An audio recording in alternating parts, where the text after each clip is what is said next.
అబ్బ కొట్టిందిరా. హలో మామ, నమస్తే. నేను మీ శ్రీహరి. మన ఫిషింగ్ వీడియోతో మళ్ళీ మీ ముందుకు వచ్చాను. ఇదే స్పాట్ కి చాలా రోజుల తర్వాత ఫిషింగ్ అయితే వచ్చాను. ఈ ఎండ దెబ్బకి చెరువులో వాటర్ మొత్తం తగ్గిపోయాయి. మన ఫిషింగ్ రాడ్లు మొత్తం ఇరిగిపోయాయి. కానీ మన చేతిలో కనిపించేది ఇప్పుడు స్పెషల్ రాడ్. దీని గురించి చెప్తాను. దారిలో మనకు 2 ఈత చెట్లు కూడా కనిపించాయి మామ. దానికైతే ఫుల్ ఈత పండ్లు ఉన్నాయి మామ. మనకి ఈ రోజు పండగ, కానీ ఇక్కడ ఎక్స్పెక్ట్ చేసిన కాయలు లేవు మామ. జస్ట్ 2 కాయలు మాత్రమే దొరికాయి. ఇప్పుడు మనం మన ఫిషింగ్ రాడ్ ని రివీల్ చేయబోతున్నాం. మనం వాడే రాడ్ వచ్చేసి కొత్త రాడ్ అనమాట. ఎక్కడ దొరకదు మీకు ఆన్లైన్ లో వెతికిన, ఎందుకంటే దీన్ని మనమే తయారు చేసాం. చూడండి, ఈ రాడు బెడ్ కాస్టింగ్ రాడు. పైన జూపిటర్ ముక్క, కింద రెయిన్బో ముక్క. అందుకే రెయిన్టర్ అని ఒక కొత్త పేరు అయితే పెట్టిన. రెయిన్టర్ అంటే రెయిన్బోలో రెయిన్ తీసిన, జూపిటర్లో టెర్ర తీసిన. ఈ రెండింటిని కలిపి రెయిన్టర్ చేసిన.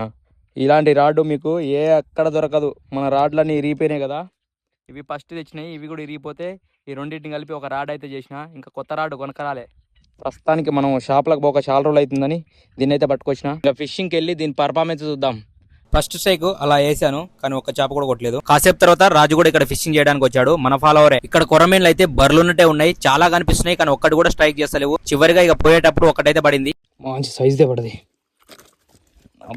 చెప్పాను కదా బర్లు ఉన్నట్టే ఉన్నాయని. పడక ఒక్కటి పడ్డా కానీ మంచి సైజే పడ్డది. కిలో దాకా ఉంటది. రాజు కూడా చాలా కష్టపడ్డాడు, కానీ పాపం ఒక్కటి కూడా పడలేదు. అందుకనే వేరే లొకేషన్ దగ్గరికి అయితే వెళ్తున్నాము. ఈ లొకేషన్ దగ్గరకు వచ్చి అలా ఫ్రాగ్ వేసానో లేదో మంచి స్ట్రైక్ అయితే వచ్చింది. దాని షాట్ కొట్టాను, గడ్లో ఇరుక్కుంది మామ. దాని దగ్గరికి వెళ్ళి తీసేదాకా నాకు ఫుల్ భయం వేసింది ఎక్కడ పోతుందో అని. నేను ఇంకో ఫిషింగ్ రాడ్ అయితే బుక్ చేశాను. అప్పటి వరకు ఈ ఫిషింగ్ రాడ్ అయితే తయారు చేసుకొని తీసుకొచ్చాను. దీని కెపాసిటీ కూడా బాగుంది మామ. ఈ ఇద్దరు తమ్ముళ్ళు అయితే నన్ను చూసి ఆగారు. ఈ ఇద్దరు తమ్ముళ్ళు కూడా మన వీడియోస్ చూస్తారంట. వీళ్ళు మన ఫాలోవర్సే. ఈ తమ్ముళ్ళు కూడా ఫిషింగ్ పోయే వస్తారంట. మంచి ఫిషర్మెన్స్, మంచి సైజ్ కొర్రమీన్ అయితే పట్టారు. అన్న నీకు చూపిస్తానని చూపించారు. ఇగో ఇదే వాళ్ళ పట్టుకొచ్చింది. మనకు పడ్డ కొర్రమీన్ అయితే ఉక్స్ చాలా స్టాండర్డ్ గా గుచ్చుకున్నాయి. దాన్ని తీయడానికి తమ్ముడే హెల్ప్ చేశాడు. కాకపోతే ఒక బెడ్ లాక్ మనకు ఎంతో ఇష్టమైన చీతు ఫ్రాగ్ అయితే పోయి గాలాలు మాత్రమే మిగిలాయి. నాతో ఫిషింగ్ చేసిన రాజుకి అయితే ఒక కొర్రమీన్ కూడా పడలేదు. సరే అని ఈ కొర్రమీన్ అయితే రాజుకి ఇచ్చాను, కానీ అస్సలు తీసుకోలేదు. ఎందుకంటే నేను బొచ్చలు తీసుకొచ్చానన్న. ఆల్రెడీ నిన్న కూర వండుకున్నాం, ఇంకా తినబుద్ధి కావట్లేదు, తీసుకెళ్ళన్నా అని చెప్పి మళ్ళీ మనకే ఇచ్చేసాడు. ఇక ఆ 2 చేపలు తీసుకొని మన ఊరికి అయితే వచ్చేసాను. మొన్న మనకి ఫిషింగ్ రాడ్ కొనుక్కోవడానికి కోటేష్ అన్న ఫోన్ పే అయితే చేశాడని చెప్పాను కదా. యాక్చువల్లీ అన్న వాళ్ళ ఇల్లు మన హాల్లోనే అంట. నాకైతే తర్వాత తెలిసింది.